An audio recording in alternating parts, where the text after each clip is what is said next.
Hi guys, welcome back to the Pro MMA Betting Podcast. So, as always, we're going to break down this Saturday's card coming up.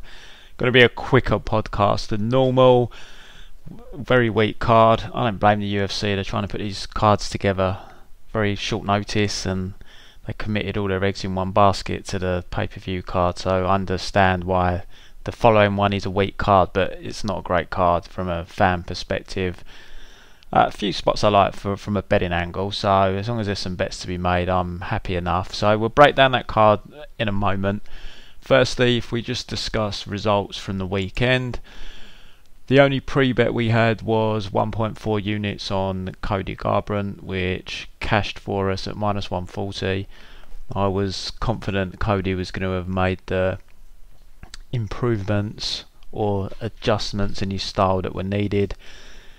Really liked that he went to Mark Henry. That was a big thing for me, and I also liked that there was no crowd. I thought that would stop him getting too overzealous, and he put in a very solid performance. Perhaps even he was a little bit too patient. Round two, it was getting a little bit sweaty until he got the half knockdown, but obviously stopped him in the end, so a comfortable victory. And then on the live betting front, it was a quiet night again for live betting. We only had 2 live bets for the second successive show, but both of them cashed. We got Devin Clark as a slight favourite after round 2, and we also got Neil Magny as a slight favourite after round 1. Both those live bets cashed for us, so members took home just under 3 units profit. So, you know, I'll take 3 units profit per show all day, every day. So happy enough with that. Back in the winning column. Just to remind you guys, it's £195 to subscribe to the service for a year. For 12 months you get full access to pre-bets and the live betting service. UFC's back in motion now. There's shows pretty much every week. There's going to be some midweek shows as well. Boxing actually returns tonight, so we're going to start getting the ability to bet on the boxing back. The betting lines are absolutely ludicrous for the forthcoming boxing shows. So there's nothing bettable on a money line sense, but there will be soon enough once the fights start ramping up, and also we'll have the live betting back. I believe the UK boxing scene kicks off, I don't think it's until July, so we might have another month, but normally we get the live betting for the boxing shows prior to the UFC, and UFC normally follows immediately after, so we normally get back-to-back shows to bet on.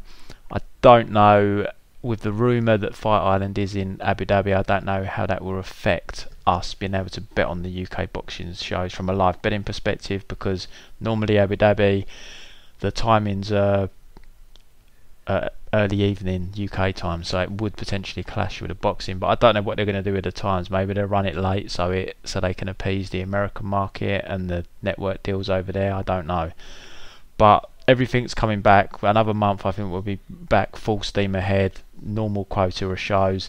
So £195 for the year, guys. Dirt cheap. On a normal year you're looking at 100 plus events that you're going to have access to pre-bets on or live bets on. Last year, people that are with me that use £100 or $100 per unit won 14,500. All of our bets are tracked, guys. I'm the most transparent person out there. You will not find someone more transparent. There's a link below this video to all 3 trackers, so you can go directly to them. They're also available on ProMMABetting.com.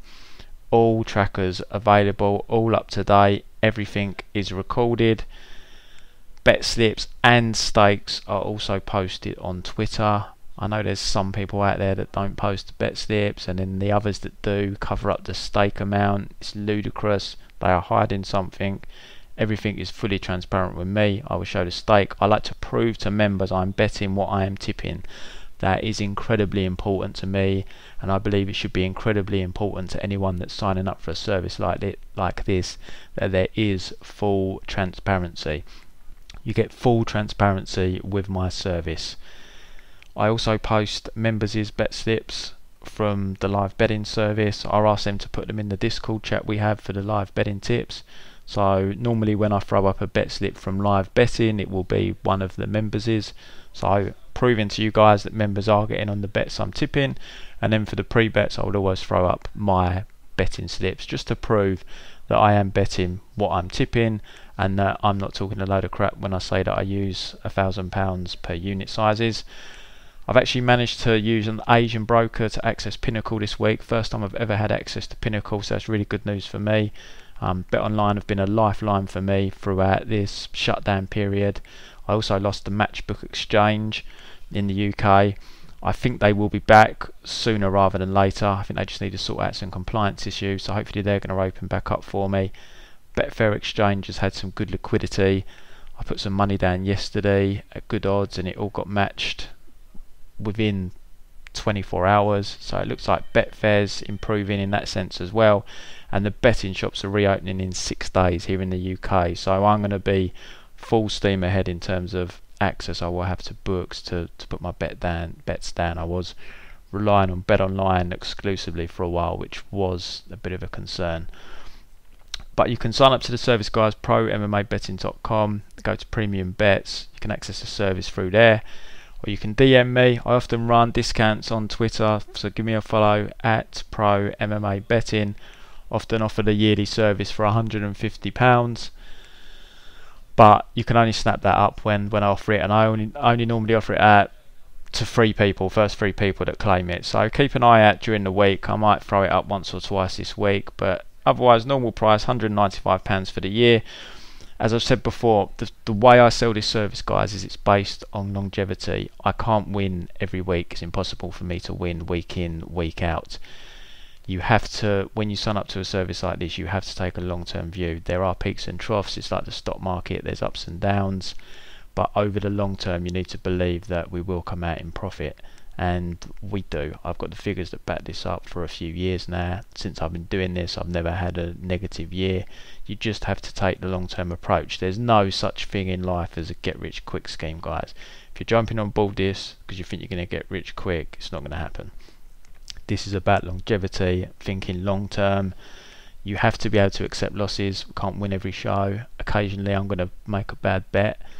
It happens. I'm capping dozens and dozens of fights every week now, pretty much. Well, not dozens and dozens every week, but there's a lot of information that I have to take in every week, a lot of fights that I have to take in. There's going to be the odd bad call, but they are heavily outweighed by the good calls, and in the long term we turn a profit and we make good money. As I said, last year members with me, £100 or $100 per units, won £14,500 or $14,500, whatever currency you use. But you need to take the long-term approach with the service, guys. 95% of my members are with me for 6 months or 12 months.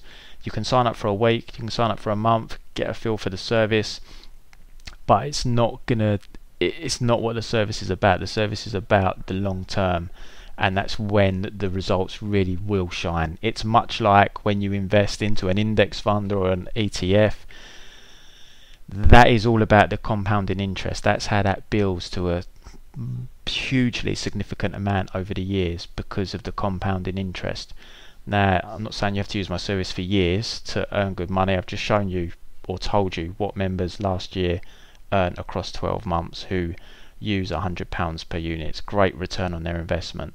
But it's the same way you need to approach this in terms of it is long term, much like those index funds and the compounding interest. You see the results once you kind of get past the 10-year stage, really. With regards to the betting, I'm not saying it's a 10-year stage, but the first couple of months you might not see great results. You know, we might be a bit hit or miss, might be a bit 50-50, but the longer you stick with the service, the longer the profit will start to the more the profit will start to increase, and it's like a snowball effect. It just builds and builds, and you stop noticing so much when you have a losing event because your bankroll might be at like £5,000. Say for instance you have a losing event, it drops down to 4.5. Then you win a couple of events in a row and suddenly it's at 5.5 or 6, and then you might lose again and it's down to 5.5. But you just have this gradual progression, whereas at the very beginning, I understand, you know, people do think short term, it's human nature, but you have to change your psychology. I don't view this as betting, I view this as an investment portfolio. You need to treat it like the stock market. A lot of time and effort is spent into researching. I'm not just winging stuff. I know there's people out there that do send out tips without doing any research. Appalling service, and that's why I do this podcast as well. I like to prove that I am thoroughly researching all the fights, so you know that time and dedication is being put into this, and it's not just someone throwing out unit size bets and fighters at a whim. There's a lot of effort that goes into it. So any questions, feel free to hit me up on Twitter, feel free to drop me an email, info@prommmabetting.com, or drop a message on this video, no problem. But we're going to start from the bottom of the card and work our way through, guys. I'm not 100% sure what the first fight is. I think it might be Christian Aguilera against Anthony Ivy, a real late notice addition. I haven't really put much effort into this fight, guys. I had a quick look at Anthony Ivy. Looks like his base is grappling, goes for the takedowns, looks to grapple in all of his fights. Christian Aguilera, I'm semi-familiar with. I've seen his fight with Matt Sales in the past when I've been looking at Matt Sales, and Matt Sales knocked him out in the first round.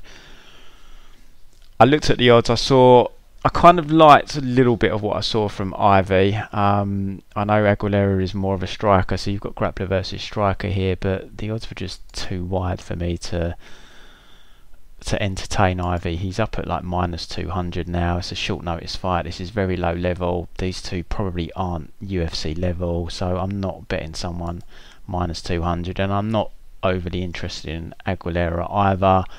Very short notice for him.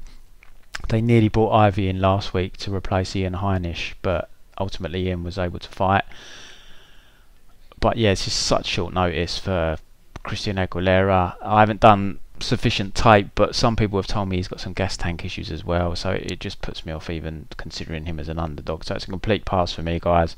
I'm not going to make a prediction on it. The line's just too wide on Ivy to really warrant my interest in delving into tape. As I said, I'm not betting someone on short notice who's not UFC level at -200, and it doesn't seem like he's got much in the way of striking, so he seems like he's pretty one-dimensional. So if he gets stuck on the feet, then no, -200, no thank you. Not for that kind of level, or someone that is a bit one-dimensional in 2020, regardless of opponent. Right, another real late notice fight only got announced yesterday is we have Hannah Cyphers is coming in on a 2-week turnaround, lost to Mackenzie Dern the other week. She's taking on Maria Agapova. Gatto, who she was meant to fight, has had some visa issues getting over from Brazil.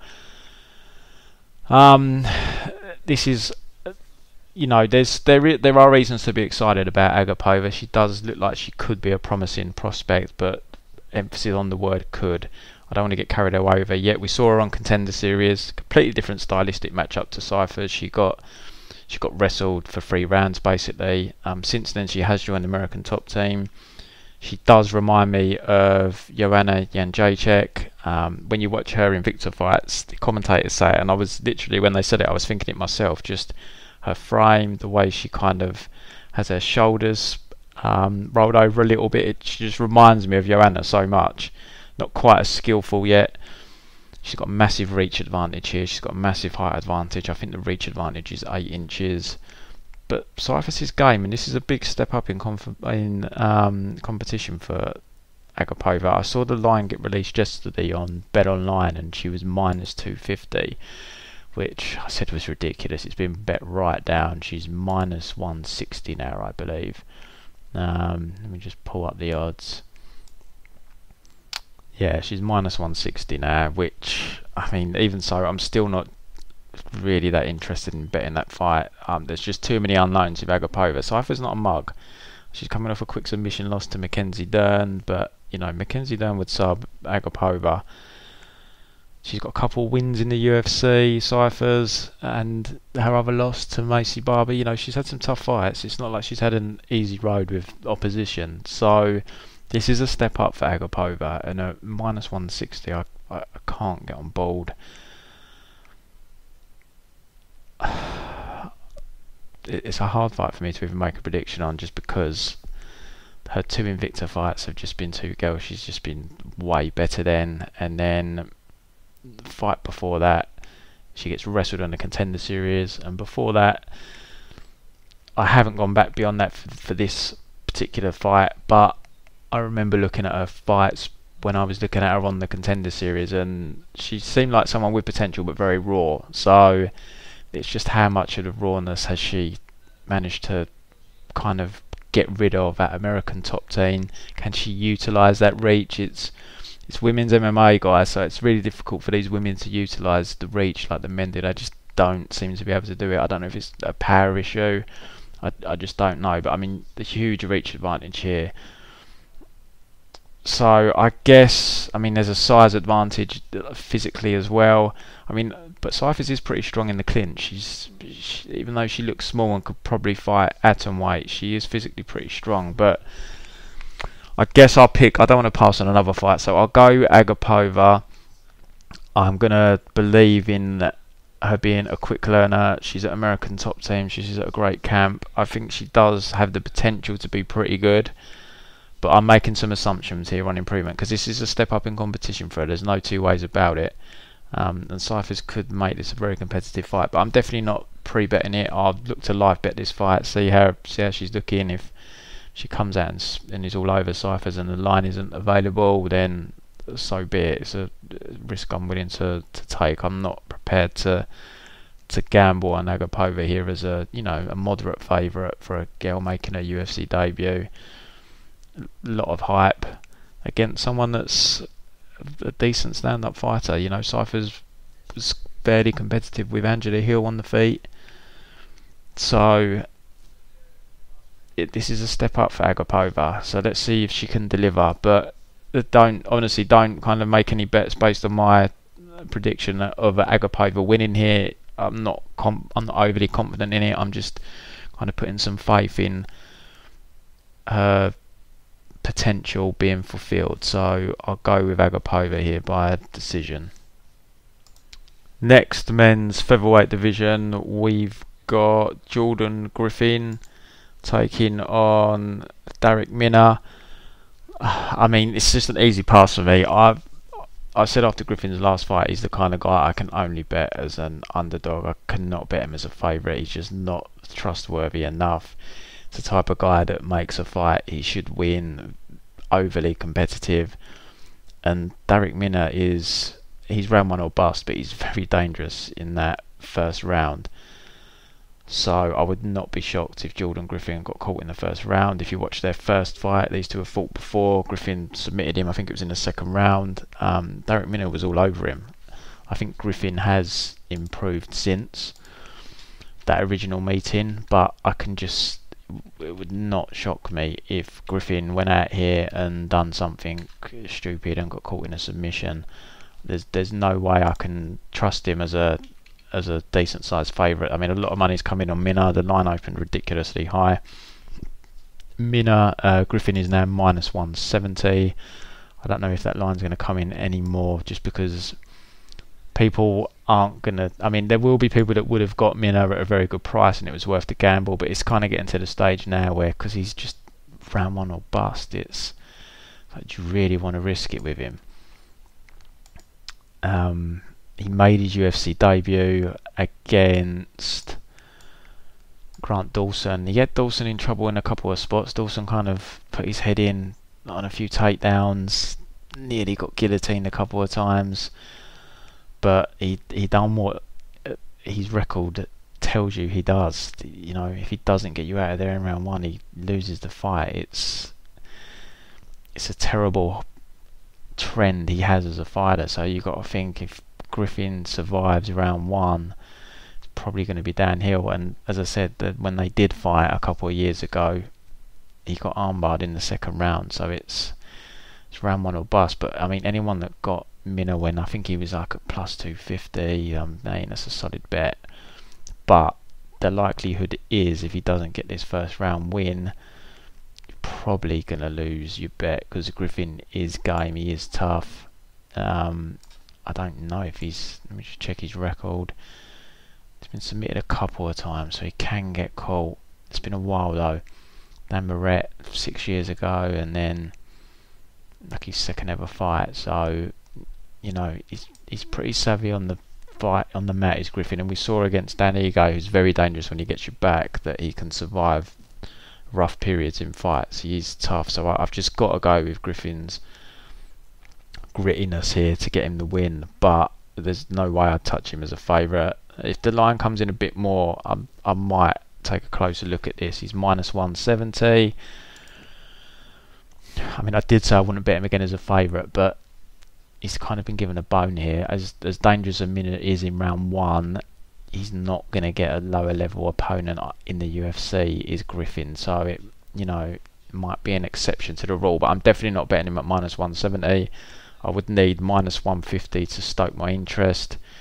Minus 140 would definitely have me looking deeper into this, but I'm going to go Griffin. I'm going to say he survives some scary spots in round 1 and Minner does what he does and folds and gets finished. Next, Ryan Benoit, Tyson Nam. I've done no tape on this fight, completely honest with you. I know both guys, there's no way I'm betting either of them. It's a pick'em line. There's just, in my opinion, there's no value on the line from my recollection of either of them. I bet Sergio Pettis against Tyson Nam in his UFC debut. Tyson Nam, he can hit. He's got power, but he just doesn't let his hands go. He's just frustrating as hell. I've never bet him, but I can imagine if you bet on him, he's one of those people that would just frustrate the hell out of you. He's coming off a loss to Kara France. I mean, both fights were, he didn't get run over in either fight. You know, the guy's competitive, but he's 36. His style's not going to change. He's not going to suddenly come out throwing his hands. He just has this problem with letting his hands go. Ryan Benoit, he's not UFC quality either. I just don't want to be betting on Ryan Benoit or Tyson Nam, to be completely honest with you guys. So I'm actually passing on a prediction because I haven't done any tape. I've got zero interest in this fight. The lines currently, let's just have a look at the odds. The only way I would look at this fight is if one of them turns into a significant dog, and it's pick'em line. It's exactly what I think of it. Pick'em fight. Who cares who wins? Neither of them are going anywhere. It's just a pointless fight. As I said at the start, the UFC have had to scrape the barrel here because they're putting shows together at really short notice, and this is the one straight after the pay-per-view, so this was always going to be the one to suffer. So yeah, just pass for me on that fight, guys. Sorry. Next, we've got Julia Avila in the women's bantamweight division taking on Gina Mazzani. So Gina's returning to the UFC. She is Tim Elliott's partner. I'm quite high on Julia. I like her. There's some stuff she needs to work on. She's a little bit wooden in the striking still. There's areas for improvement, but she has one thing that most women don't have. She's got genuine power. Really hits hard, this woman. So makes a change from your normal, is she good enough to bet her because she can only win a decision? With Julia Avila, you're looking at, you know, she can win all 3 ways, because if she doesn't knock you out but she drops you, you know, club and sub type scenario. So I like Avila. I'm interested to see how she develops. The small cage I think is going to suit her here. She's aggressive. She doesn't throw constant volume, but she will fight in spurts, and you know, you saw in a UFC debut against Pani that the girl's got some power. Gina's coming off a win over a 44-year-old lady who hadn't fought, I think, in 9 years. Didn't have the best of it, best of runs in the UFC. Quick loss to Sarah McMahon. Got submitted. She got knocked out by Macy Kaysen. She got a win over a Chinese girl. But you know, as I've said already, the UFC are just trying to fill this card. Julia did have a different opponent. She was meant to fight Karl Rosa, which would have been a very entertaining fight because Rosa just stands there and bangs. But they've had to come up with a last-minute replacement. Gina lives in Vegas, I believe, with Tim. So they put Gina in, but she's going to get squashed here. I mean, the money line is minus 500. I don't really have a problem with that. I know it's women's MMA, but like I said, we're not just looking at a scenario where Julia can only win a decision here. The value on this fight will be inside the distance, and it's been bet up. It's Avila wins inside the distance minus 125. It opened at plus 145. Great line if you got on that, plus 145. But I mean, as far as I'm aware, it's only 5 times that have opened it so far. Might be some rogue Euro books that had it. It's a great line, minus 125. It's losing its value now. Let's see what KO pays, but you've got to be careful, as I said, with a club and sub. Unless the KO's overly generous, then maybe the value's gone. What's the over going to be? They're going to set the over at, well, it will be 2.5, because fight doesn't go to decision is minus 135. So the over will be set at 2.5. So you're probably going to get on the under's probably going to pay about, based on fight doesn't go to a decision, minus 135. I guess the under rather will be about minus 150. That's a shame. I was thinking then we might get 1.5, which the over 1.5 could have been tempting, because Avila is a finisher, but you know, women's fights finishing under a round and a half,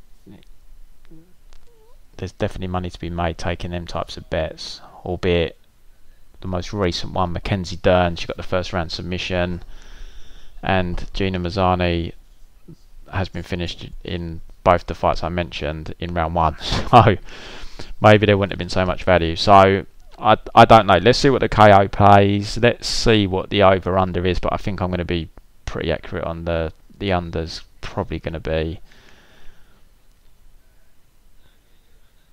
sorry, it won't be minus 150, that's my mistake. Fight doesn't go to a decision is minus 135, so the under is, you're probably looking at, for the under, maybe even money, maybe minus 110 for the under. So do you want to pay that instead of the minus 135? You know that I've been burnt risking that on that extra 2.5 minutes before, so you got to be careful. But I definitely think Avila is going to have Mazzani hurt at some point here, so there might even still be some value on minus 125. I mean, in my head I'm thinking if they fought 10 times, I could, you know, wouldn't be shocked if Avila got this finish kind of 6 times out of 10. So that would suggest there's a little bit of value, but it has been bet down. There's a lot less value than there was, unfortunately. But Julia Avila for me all day. I've not really got a problem with a minus 500. Next, men's lightweight division, we've got Charles Rosa making a really quick turnaround from his loss where he got absolutely grapple fucked for 3 rounds, taking on Kevin Aguilar. I taped this fight yesterday, funnily enough. Aguilar's got about a 3-inch reach advantage, but I just don't know where Rosa is at. He's had his 2 comeback fights and he's not looked good in either of them. I know he beat Bermudez, but he got taken down straight off the bat, was getting controlled and pulled out a very, very low percentage armbar from the bottom. It's very rare you see that in the UFC, because people know how to defend armbars now. They're incredibly hard to hit off your back. In general, they're incredibly hard to hit now. So he then got grappled in his last fight. So I mean, it doesn't bode well. He was out for, I think it was nearly a couple of years. He had some injuries. He is 33 years of age now. I think he's nearly 34. So I wonder how much he has left. I wonder if that time off and the injuries have taken their toll on him. But I mean, he's been in 2 pretty much sole grappling fights so far. This is completely different. Aguilar's not going to look to take him down. He's going to want to stand with him. So if Rosa can replicate the game plan he used against Shane Burgos, this could be a competitive fight. He's got that Elias Theodoro strategy where he'll just spam a lot of stuff. He'll throw calf kicks. He's got pretty good calf kicks, used them well against Shane. His hands aren't great. He'll just whim overhands, but he's got the kind of style that can rack up points for the judges if Kevin's not doing enough or not landing enough. So there is that danger, but I'm going to go with Kevin here. I'm not in love with the price, minus 160, because I just don't feel like I've got a full read on where Charles is at, if he is done or if he's just had 2 grapple heavy fights. But I really didn't expect him to get dominated like that in the grappling. I thought he would have been more competitive. I think if you've got the old Charles Rosa from that Shane fight and before, I think this is a competitive fight, but I've just got a feeling he might not have a lot left. He might have just lost a step. So why it wouldn't shock me for Rosa to frustrate here and kind of spam his way to a decision. Kevin Aguilar can crack. He doesn't really force the fight how I'd like, because he's facing someone like Charles with his style. So there is a possibility he could let a decision slip away from him here, but he does throw heavy leather. I can just see him landing, and if he doesn't get the stoppage, I can just see what he lands being more impactful, catching the judges' eyes more.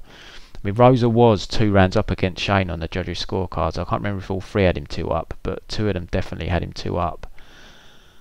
So Kevin's got to make sure he's landing some heavy shots here, and if he can't match the volume, at least be landing the more eye-catching shots, because it wouldn't shock me if he lost the decision here.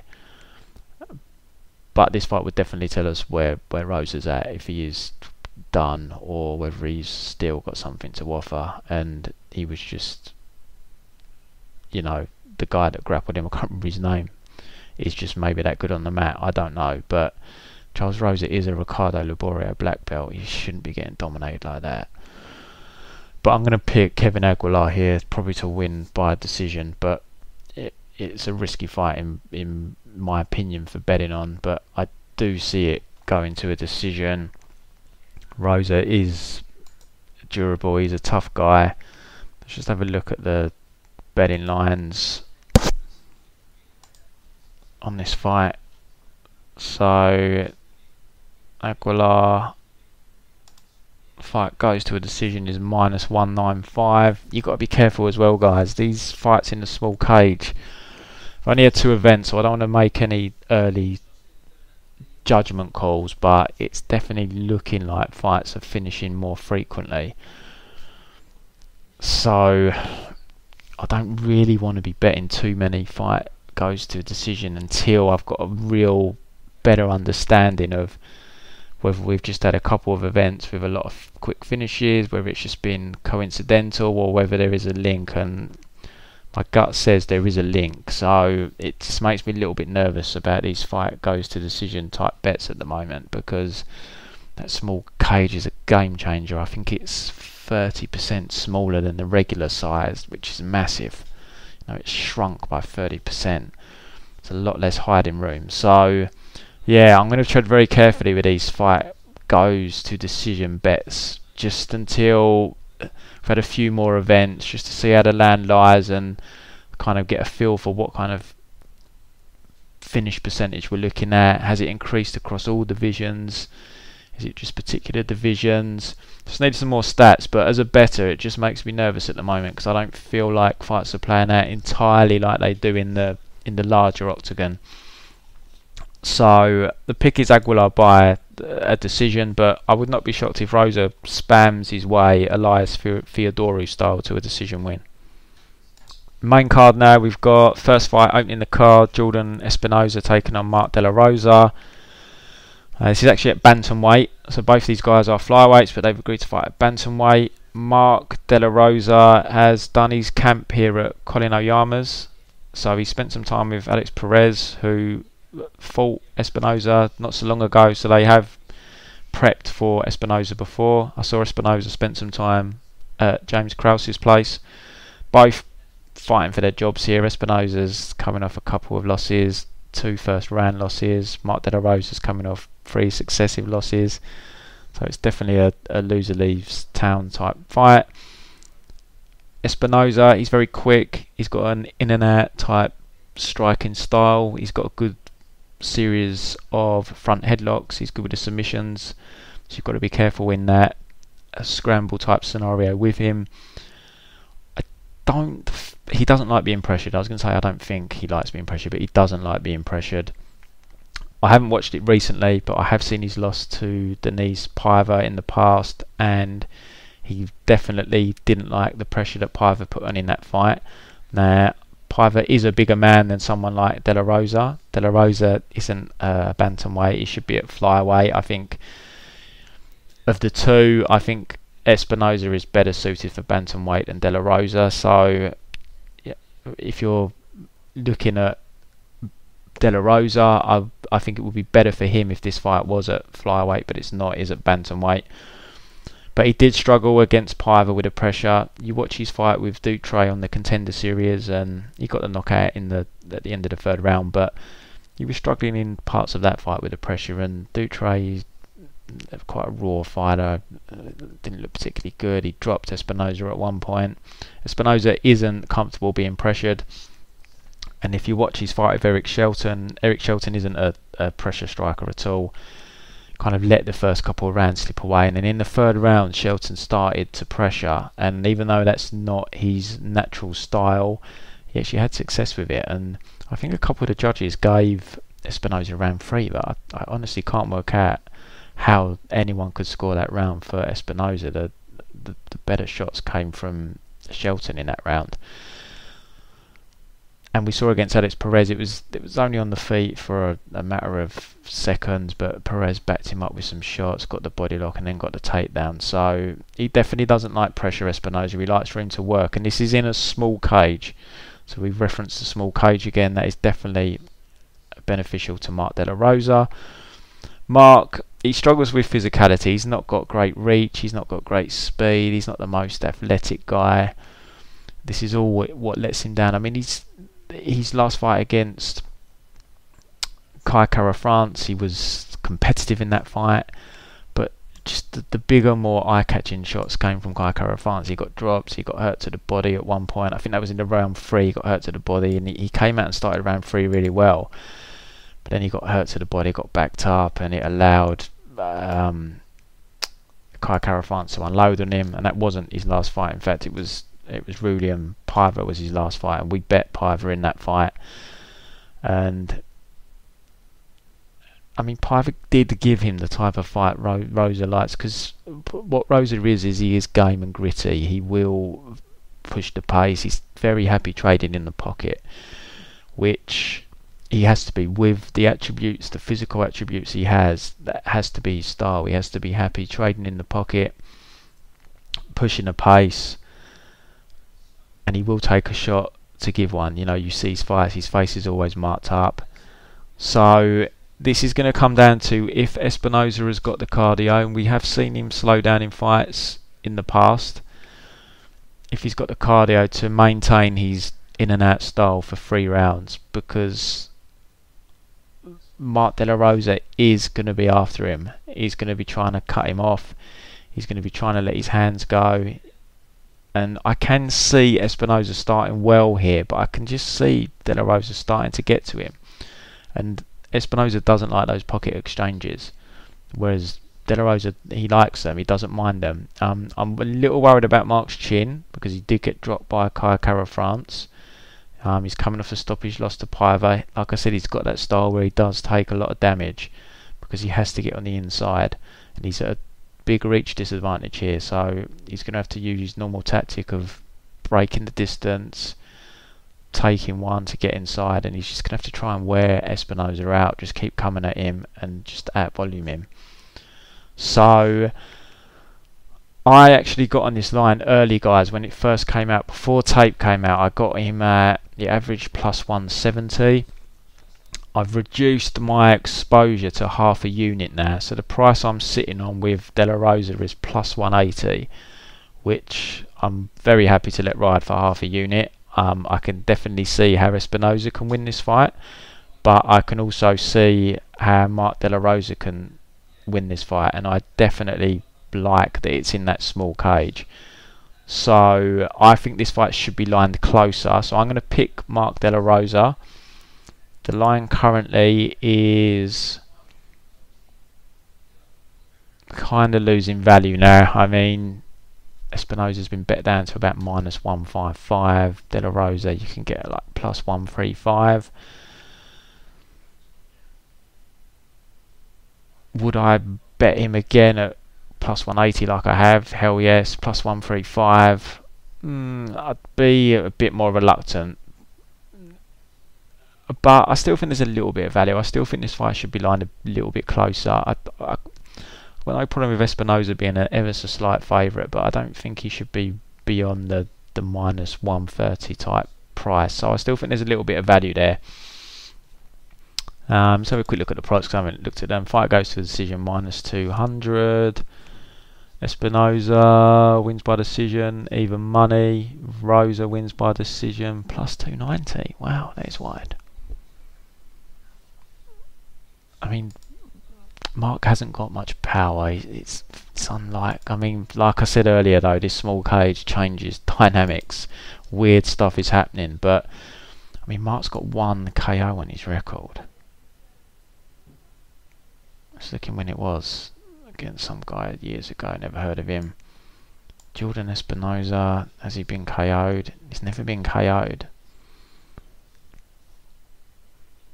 I think there's some value on that decision line, I've got to say. Espinosa, even money decision, no value there, but crikey. Rosa wins by decision, +290. That is wide. I mean, if you bear in mind his money line's +135, so for me the decision line should be, I don't know, I mean half a point more. I really don't think the grappling's going to play a role here as well. Just to add, Mark is a good grappler, but I just don't think he's got the physicality or the wrestling to get Espinosa down. Espinosa's got decent enough takedown defence from what I've seen, so I think this fight will play out on the feet. But yeah, that Rosa decision line is definitely too wide at +290. So if you're interested in De La Rosa, as I always say, guys, don't go, if you like a, you know, if you want to bet a decent amount on De La Rosa, don't go all in with the decision because you're getting him at underdog money. So always take put the crux of your money on the money line, but and you know, sprinkle a bit on the decision. But if you just want to have a little stab, then Rosa decision +290 is off. 100% off. So I'm going to pick De La Rosa here as the underdog. Next, featherweight division, Andre Fili taking on Charles Jourdain. Andre Fili coming in here, he's got about a 5-inch reach advantage on Charles. Fili is in career best form, no doubt about it. He is coming off a loss to Sadiq, but he was impressive in that fight. Competitive first round, you have to give it to Sadiq. Got out grapple round 2, but round 3 he switched to southpaw and he just controlled Sadiq standing up for the whole round. Outstruck him easily. I mean, Sadiq I think was a bit tired, but it was an impressive third round from Fili. And prior to that, he'd put in a solid performance against Shaman Morales. Got the knockout in the first round. Before that, decision win over Miles Jury. Just used his jab beautifully in that fight with Jury. So I think he's reached career best form. Charles Jourdain, I've got to say, I don't have a solid read on him.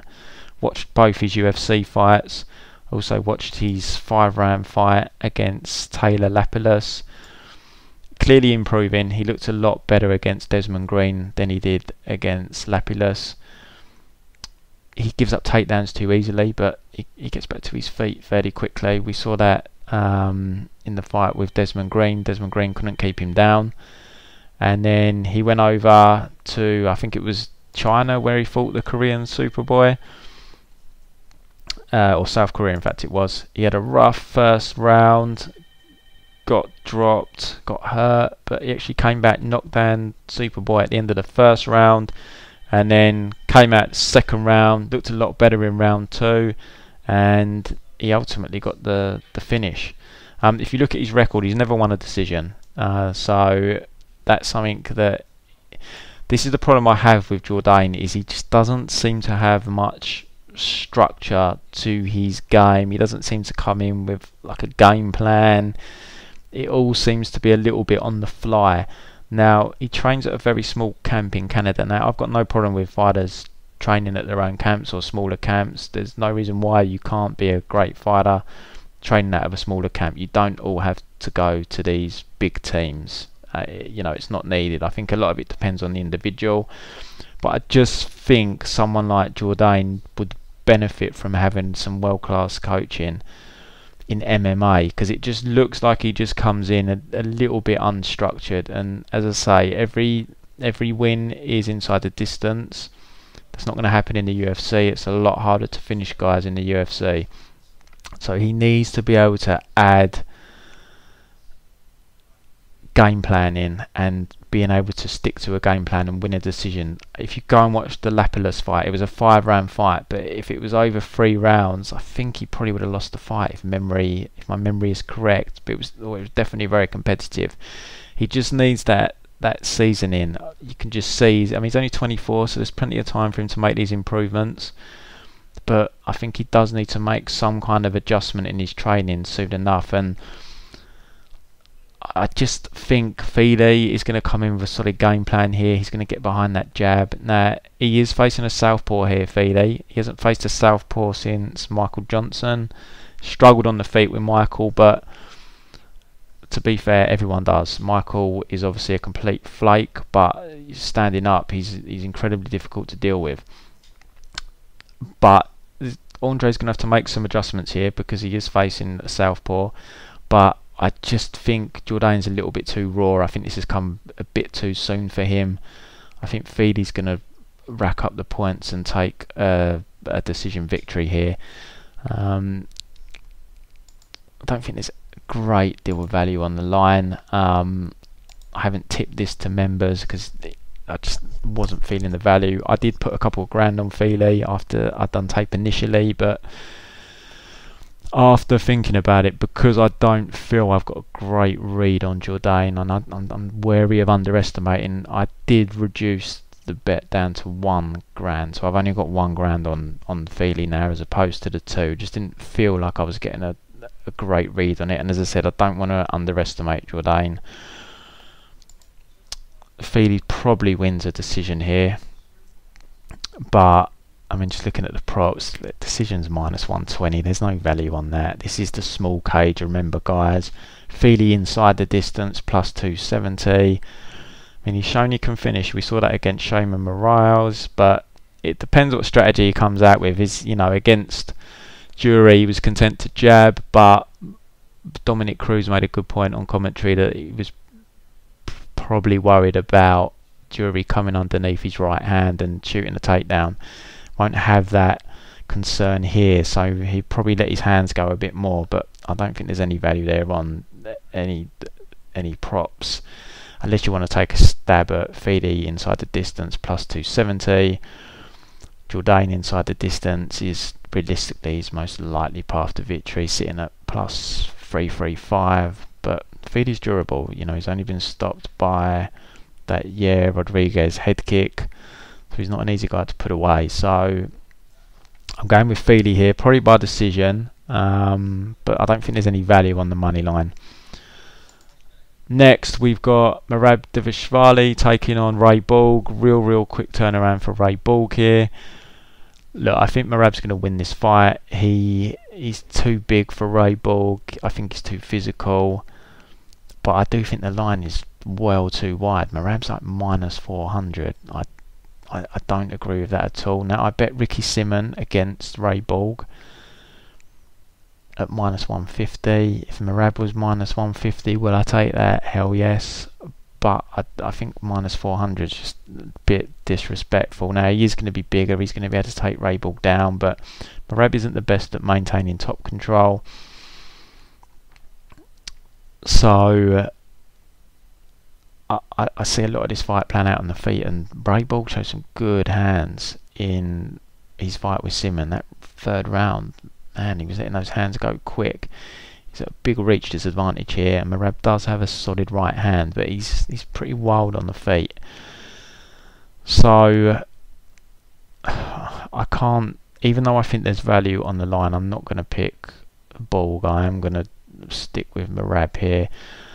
I mean, even the decision line's been ravaged. It's just unplayable. Merab by decision is sitting at -185. That's just unplayable. Fight goes to a decision -275. It's just a. I mean, if anything, if I had to make a bet on this, I'd stab Ray Borg. I mean, you can't see him winning a decision, can you? So, but inside the distance just seems so unlikely for Borg +700. But there's no way I've not even. You know, I know people probably parlay Merab, but I just can't do it at that. I did consider it because I like Curtis Blades on the next card. I did consider it when he was at can't remember what it was, when he was minus 350. I was thinking about it, but I just thought I can't play Merab. I just think that line's too wide. I think that's disrespectful to Ray Borg, but at the same time, I don't see Borg winning. So I'm going to pick Merab, but just be careful, guys. Minus 400. I'd be surprised if Merab comes away looking minus 400 here. But another thing I don't like is it's a quick turnaround for Borg. I'm going to try and put some stats together, but these guys that are having these real quick turnarounds at the moment, especially the ones coming off losses, I don't think the picture looks too rosy for them on the rerun, on the second fights. So, you know, why are they getting back in there so quick? Obviously it's a quick payday again, and fighters can fall into that trap of, I want to get that W back, so they go back in before they're really ready to go into another fight. And Ray Borg couldn't really have picked a much tougher fight at 135, so yeah, I've got to pick Merab here, but the line's too wide for me. Co-main event, we've got Marvin Vettori taking on Karl Roberson. I'm not going to break this down too much, guys. I was meant to fight 3 weeks ago. I done a breakdown of the fight then. I did have 2 units on Marvin Vettori. It was tipped to members, but we got minus 150. I'm not playing him at minus 200. I felt I had a bit of value at minus 150. I don't think there's any value at minus 200. I'm not going to break down the fight again. You can go and listen to the podcast from a couple of weeks ago when they was originally going to fight, but I did pick Vettori. Obviously I had 2 units on him, had him by decision. Karl's got to cut weight again. He had a bad weight cut, that's why the fight got cancelled. You know, is his body fully recovered? What training's he been able to do for the last 3 weeks? Because he's obviously going to have had to have watched his weight more. Can't come in and miss weight again. He'd probably get cut if he done that again. So I'll go with Marvin again, but I don't think there's any value really on the money line. But just the question marks about Karl having to cut weight again kind of puts me off even thinking he has any value. I think I'll just live bet this fight and see how it plays out. And we also know as well that the small cages are back to now, or it's actually in place, the small cage, and that does favour Vettori as well. So I pick Vettori by decision here, but the line's too wide for me to bet it now. And I mean, even fight goes to a decision, minus 175. I'm not really that interested in playing that. Vettori submission, I wonder what that'll pay. Might be worth a look. He's got a good submission game. Him inside the distance is plus 290. Submission you'll probably get plus 500-600 maybe. Might be worth a look. Would, you know, that is a weakness for Karl. We've seen him grappled in fights. We've seen him submitted in the UFC. So if you like your props, maybe Marvin submission might be worth a look. But I'll stick with the Marvin call, but I don't like the price now. Unfortunately, I missed out on that bet with the fight being cancelled.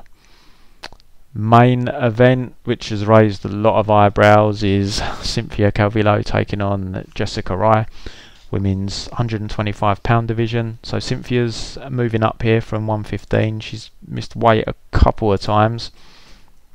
Obviously decided that she needs to move up in weight for whatever reason. I think physicality is going to be a problem for her at 125, and I can see it being a problem against Jessica Rai. Jessica Rai used to compete at 135. I mean, is Jessica Rai a 135er? No, but she had to fight in that division because there wasn't a 125 until a couple of years ago. She's made the transition down though to 125, and she's looked pretty good at 125. You know, 135, she was facing girls a lot bigger than her, like Juliana Pena, just managed to wrestle her. Got taken down in the clinch a lot in that fight. Sarah McMahon, you know, Olympic wrestler, very strong physically. Misha Tate, very good grappler.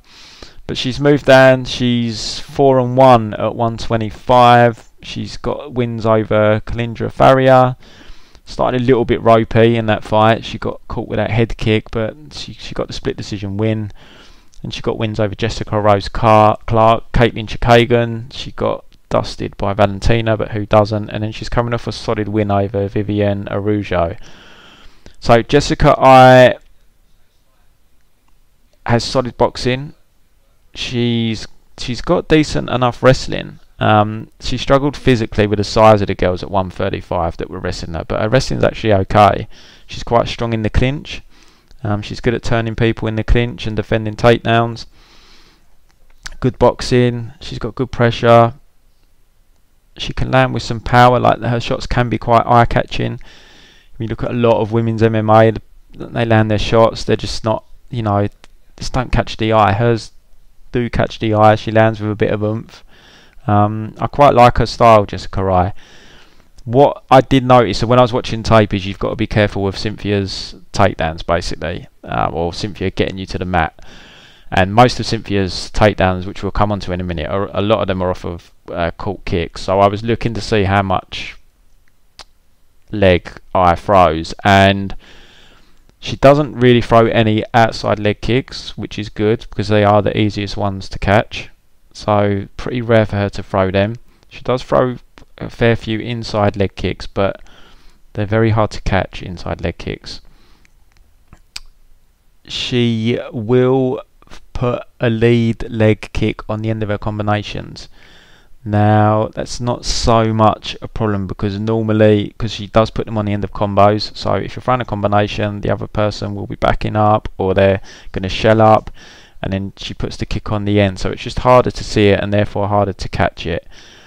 What she does do occasionally, which she needs to make sure she doesn't do here, is she can throw a bit of a lazy front leg kick up to the body or the head. She done it against Vivian Araujo. That's how she got taken down the first time. And I can't remember exactly when, but there was one or two other instances when she did it in other fights.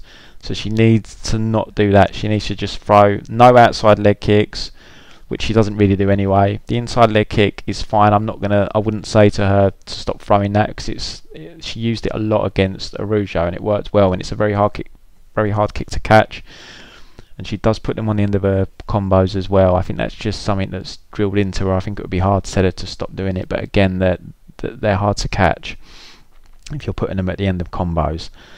But she's just got to make sure she doesn't throw that lazy front one to the head or the body, because that could be caught. But if she can keep this fight on the feet, I think she boxes up Cynthia.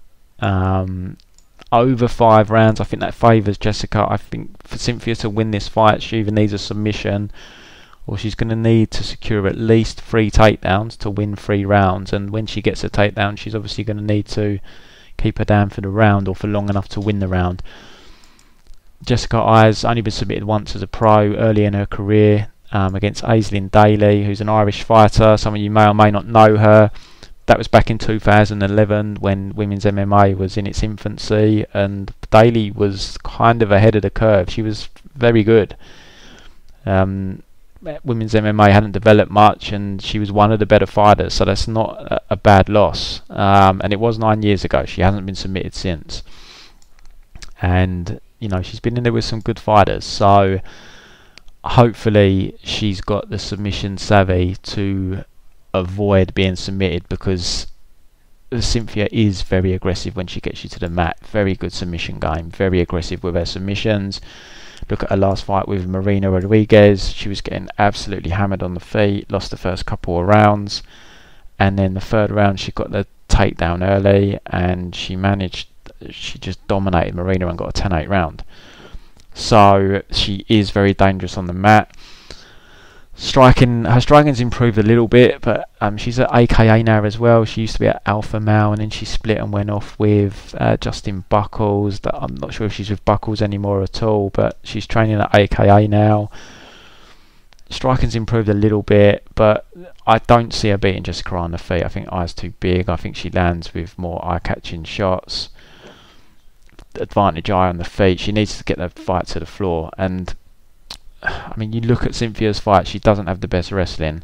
Most of her takedowns are off caught kicks. She did hit a nice body lock trip on Carla Esparza in round 1. That's probably the best takedown I've seen her do, but that was it. She couldn't get her down again. All of her other takedowns are pretty much off caught kicks. So this is why I was saying Jessica I, if she studied Cynthia, she just needs to not throw that lazy front kick, and it's really going to limit Cynthia's ability to get her to the mat. Cynthia did get Marina Rodriguez down 3 times from shots. It's the first fight where she's been able to get someone down through not catching their kicks, through actual shots. Has her takedown, it's improved maybe a little bit, but Marina Rodriguez doesn't have great takedown defense, so I'm not suddenly reading into Cynthia having great double leg takedowns. I think it's just Marina just isn't the best at defending them. Fight before that, she fought Courtney Casey, who is notorious for her terrible takedown defense, and Cynthia couldn't get one takedown. She didn't get Casey down once in that whole fight. I mean, she actually done well to win the striking, because I would have said Casey would have outstruck her, but Casey's quite lumbering and slow. Jessica Ai's a lot more refined on the feet, better striker, and I just think it's a difficult fight for Cynthia if she can't get those takedowns. As I said earlier, to win a decision, she's going to need 3 takedowns here, and she's going to need to keep eye on the feet for all 3 rounds to win those rounds, or for a good chunk of them. I just think it's a tall ask for her. I think she probably needs a submission here, which definitely isn't out of the realm of possibility. She's very good on the mat. She probably would have subbed Joanne Calderwood if they didn't run out of time at the end of, I think it was at round 3. She is very good. If she gets you back, you're in trouble. So if I does get taken down, I think it'd be pretty prudent for I just to maybe concede the round. Just don't give her back. Just stay on her back. Give up the round. Every round starts standing where she's got the advantage. So I think that would be a prudent game plan for Jessica I. But I do favour I here. I think the size advantage, the boxing, the physicality. I'm going to pick Jessica I. I think she should be. I think she should be wider here. I cap her around -150. She's currently about minus. She has gone to favourite now. It was Pick'em for a while, but now I is the favourite, -120. I think it's a good fight for Jessica I, and I do cap her more in the -150 territory. So I'm going to go with I here. Be interesting to see what Calvillo's submission pays. If you did bet I and you wanted to hedge, Cynthia inside the distance is +280, lower than I thought. So I imagine submission is going to be pretty similar to that. Can't see it being much different. I to win by decision +135. No value there. I inside the distance +500. Difficult to see her winning inside the distance. Doesn't look like there's particularly great value there. I thought Cynthia inside the distance would pay a bit more than that. Fight goes to a decision -200. As a women's fight, it probably goes to a decision, but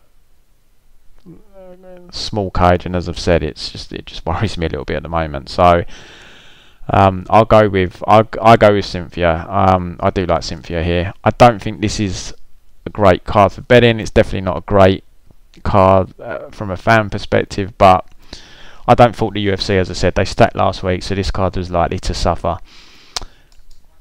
Just a reminder, guys, if you want to subscribe to the service, £195 for the year. You can sign up at ProMMABetting.com. Go to premium part of the page. Shows you where the packages are. Keep an eye on the Twitter page at ProMMA Betting for any discounts that are offered during the week.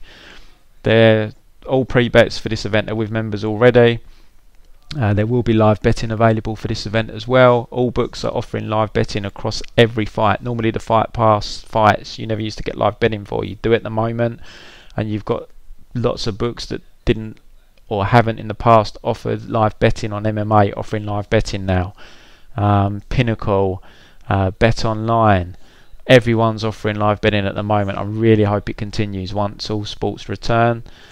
But in case it doesn't, now is the time. If you've only got access to books for live betting like Pinnacle and Bet Online, now's the time to jump on board and make some money.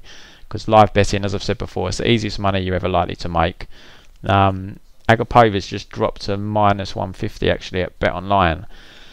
But still doesn't really interest me. I think I'd need lower than that to be interested. But yeah, that wraps up the card, guys. Hopefully you all do well. Remember, bet responsibly. Stick within your bankroll management policy. 1% equals 1 unit. Wish you all well, and I'll be back next week for the Blades versus Volkov fight. Over and out.